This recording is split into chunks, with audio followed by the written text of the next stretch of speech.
What's going on, fellow freelancers? Coming at you today with another Anthem video. Got some new info for you. Today we're going to talk about the roadmap breakdown, Anthem's live service, the confusion surrounding the Shaper Storms versus Cataclysms, and a series of Q&A. Stay tuned. Let's start off today with this Anthem live service. The story of Anthem has just begun. Its world will continue to evolve and challenge you as you develop your arsenal of javelins and unleash your power.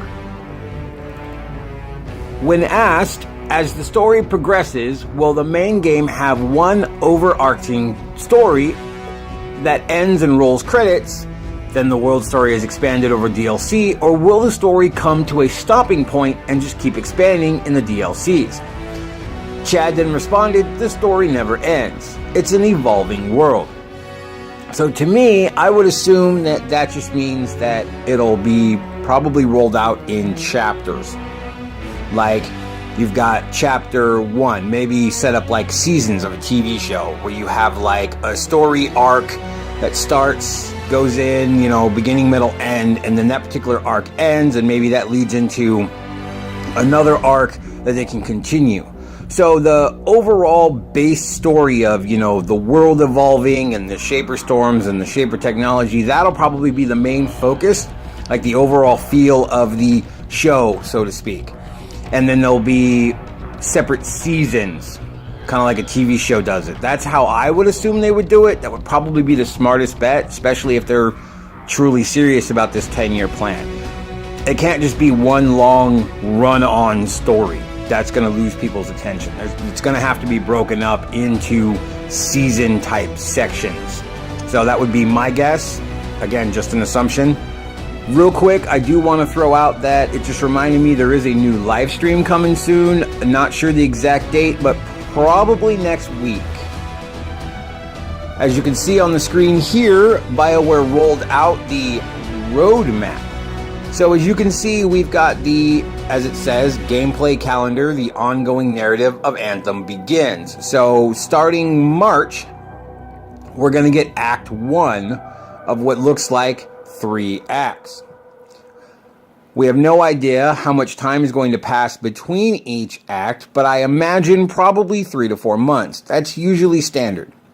So Act 1 in March is called Echoes of Reality, and that brings you Update 1, Evolving World, Update 2, Stronger Together, and Update 3, The Cataclysm. And if you look down at the bottom, you can see this act will bring us new events, quality of life, updates, I assume, new rewards, expanded progression system, new strongholds, guilds and leaderboards, which is cool. You should know guilds are actually separate from the current system they have right now. So you've got your alliance system, which is basically rewards you for playing with friends and people you meet in the game, that kind of thing. You get additional bonuses for playing with said people. Guilds is supposed to be like legit guilds, clans, leagues, depending on what game you're playing. Alright, new missions, that's pretty self-explanatory, and the Cataclysm. They've already said the Cataclysms work in multiple different stages, so I imagine that we will see smaller ones similar to what we experienced during the open demo. But the fact that they're calling this the Cataclysm leads me to believe, and several others to believe, that it's going to be some big, potentially Shaper Storm type event. So we'll definitely have to stay tuned for that. And when asked about, specifically about the roadmaps, the question was, what if I miss stuff on the roadmap? Will I miss out forever, or will the missions and events stay in some character's head that I can talk to at the fort? Ben Irving replied, some things will only be available at the time. They may come back around later, and other things will be permanently available. That's pretty standard. I assume everybody would assume this, because it wouldn't really make sense for it to be a timed, limited world event as these are advertised if they were up all the time. It's kind of like other games that do their seasonal events. Like for Halloween, it's up for X amount of weeks and then it goes away. So it makes sense that some of the roadmap stuff, the timed world events would only be a limited time. Though they may roll back around, maybe like Monster Hunter did it. They just like right now they got their Appreciation Fest going, which is to mark their 1-year anniversary. All of their special crossover events that have been up over the course of the first year are all back in the game right now for people to play. So Anthem could always do something along those lines as well. Alright, talking about the Cataclysm versus Shaper Storm brings me to my next point.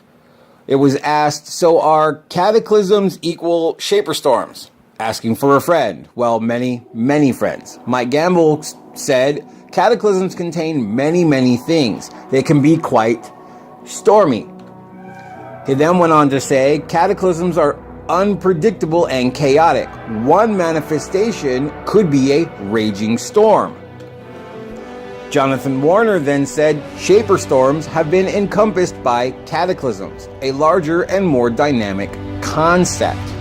And that was in response to, I didn't see any mention of the long-awaited Shaper Storms. Are those still in the game? So based on these 3 comments here, it leads me to believe that originally Shaper Storms were the thing and have since been rolled into a larger umbrella called Cataclysms. So with that being said, I assume that Cataclysms are a range of minor, moderate, and major events, which we already know. Shaper Storms are probably on the more major end side of the Cataclysms. So they're just, instead of being their own thing, they're just part of the Cataclysm family, which is cool. That brings me into my Q&A session, just to get a few of these hot ticket questions out of the way. All right, first up we have, how much of pilot customization is there at launch? Will we be able to change hairstyle, color, or even adjust our pilot's appearances such as nose, eyes, mouth, ears, etc.? Mark Dara then responded, we have focused our personalization efforts on the Javelin. For the pilot, you will pick a pre-generated head from a list. That's a little disappointing, especially for a BioWare game, but considering Fort Tarsis, you're stuck in first-person mode for some stupid reason. But anyway, I digress. Aside from when you load into your Javelin and you see the face mask drop down, you really don't see your character. So a full in-depth character creator isn't really needed, sadly. Personally, I think that diminishes a great deal of the immersion, forcing you to go into a first-person mode where you can't even see your character or interact with anything. It really breaks the immersion, but whatever, it's, you know, the majority of the game is going to be played either in the launch bay or in the open world with your Javelins anyway, so as long as that's engaging enough, I may or may not be able to get around that, so we'll see. In regards to a question that was asked regarding elemental weapons, Ben Irving responded, they will not be in the game at launch. We want primers and detonators to be gear focused. We may add weapons that do elemental damage and don't cause combos, however, so I guess I just talked myself into saying yes. Yes, there will be in time. This is fine. I don't really care one way or the other. I personally don't think elemental weapons are necessary, since Anthem's main focus is not the weapons, it's the Javelins themselves, the abilities you do, your combos, the way that you combo off of other players. Most of the Javelins, like the Storm and the Interceptor, you never even touch your weapons. So I'd say 95% of the time you're not even using your weapons. They may not even be, may as well not even be equipped. But that's my personal playstyle. I don't know how anyone else is, but weapons are not the main focus in this game. So we'll see what happens going forward. Regarding free play, we have, is there a possibility that you guys increase the maximum players in free play? Maybe make it the same as a social hub. Mark simply said, unlikely to ever see launch bay numbers. There is a lot more going on in free play than in the launch bay, which pretty much speaks to, you know, keeping frame rates good, reducing particle effects, system strain, stuff like that. The more people you add, the more stuff you go, because This game is designed around no more than 4 people in a zone at a time, which stands to reason that all the content would be geared towards that.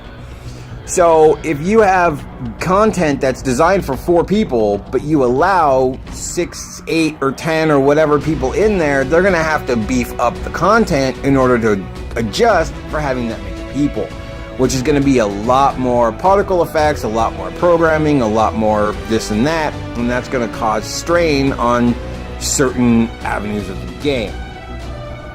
While on the subject of free play, this is a part that I'm actually quite upset about myself, and I know a lot of other people are as well. When asked, can free play have a private session option? Sometimes you just need to explore a world on your own. Chad simply said, sorry, no. That's stupid and extremely detrimental to their game going forward. The private expedition option is in the game, but you can only use it for story. That's dumb. And here's why. Not just because of what this guy said with the exploring the world on your own. Let's say you have your group. A member of your party, your friend or whatever the case is, disconnects. As soon as they leave the expedition, it literally says so-and-so has left the expedition. The game will automatically activate its forced mandatory matchmaking and fill that empty slot almost instantaneously. So by the time your friend comes back, there's no spot for them to join. So then the remaining members of the group have to leave the expedition, re-invite said friend, and then restart the expedition. This is not only annoying and ridiculous, but it's very immersion breaking. In the very first live stream or gameplay footage they showed us, they're literally walking along, Storm joins the group, you see the Storm come, boom, slam the ground, boom. And it's supposed to be an in and out seamless experience. But it seems like with all the insane amounts of load screens and the having to quit and go back to Fort Tarsis or the launch bay to reform your group to go out again, in, out, it seems to be breaking the immersion. There's like a list of things that they're doing that's really disruptive to the immersive gameplay, and that's just very detrimental to the whole concept of this game. People are attracted to BioWare for the immersion. There should not be anything in this game that breaks said immersion. I don't care if this game is marketed as a multiplayer game or a solo game. You've told people you can run the game solo. There should be no restrictions on that. If they want to run a solo Grandmaster 3 Stronghold, let them. Even if they get their butt handed to them in the first 10 seconds, at least they can be like, well, I can't do that, and they learn their lesson. But don't tell them they can't do it. That's just going to piss people off unnecessarily.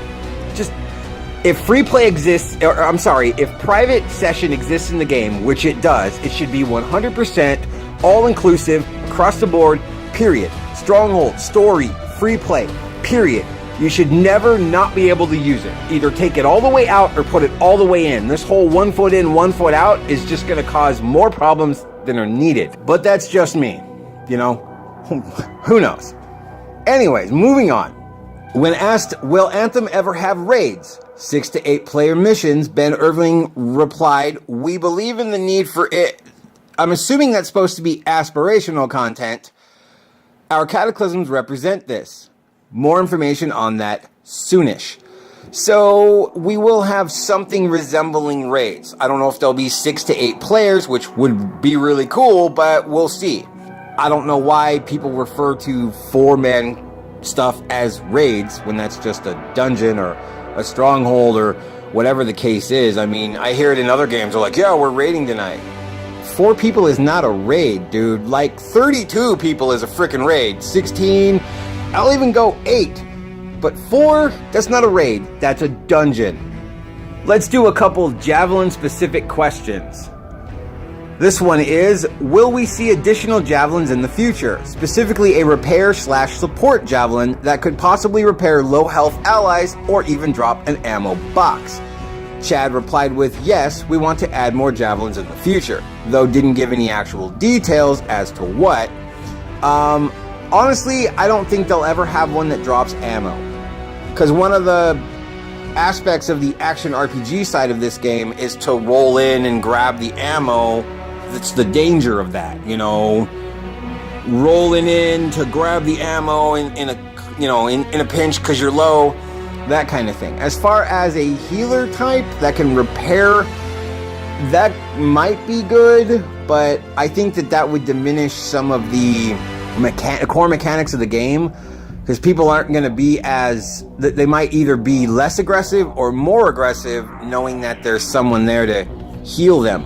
But it works in games like The Division with the little heal boxes, and Division 2 with your little drone that can follow you around and heal you. So we'll see. I think if they did anything like that, it would have to be something like maybe a med kit or stim pack, nano bomb, whatever you want to call it. I don't know if a healer would really work in a game like this, but I could be wrong. It all depends on how it's implemented. It works in games like Defiance and, like I said, Division. So yeah, I think that could be possible. Moving right along, we've got, would we be able to change the colors of the thrusters? Mark again said, not at launch. We do really want to add this. I think that'd be cool, but aside from the thrusters, we should be, hopefully, we will be able to change the color of your eye lights, as well as any other elements. Maybe even change the color of the seals down the Storm's arm. That might be kind of neat. Any lighting effects, any, blasters, maybe even change the color of the Storm's bubble, or the Storm's little blue feet glow as they fly. I know that's trivial and that's actually part of the Javelin, but it might be cool to personalize it a bit more. Even if it's just a slight shade difference, it'll make the uniqueness factor a lot higher for some people. Next question up is, will there be different ultimates you can equip later on? Ben Irving replied with, we think this is a cool idea. So, no idea if they're actually going to implement it, but at least Ben thinks it's cool. Now, I don't know if this is going to mean alternate ultimates for the ones that already exist, or entirely new ultimates altogether. I have no idea. Though, to be honest, as cool as this would be, I would rather they focus on more important things like new javelins in general. Because each new javelin is going to have its own ultimate. I don't really care one way or the other. That's just me, though. I don't think they should waste time and resources making alternate ultimates for javelins that already exist when there's so much more important things they could be working on. That's just me, though. Again, so to each their own. And that brings me to the end of this video, everyone. All right, so if you like my stuff, definitely if you want to see more Anthem videos, like and subscribe. Maybe hit that bell so you get notified when new videos are posted. I post them regularly. Thank you guys for watching, and I will see you next time on the road to Anthem.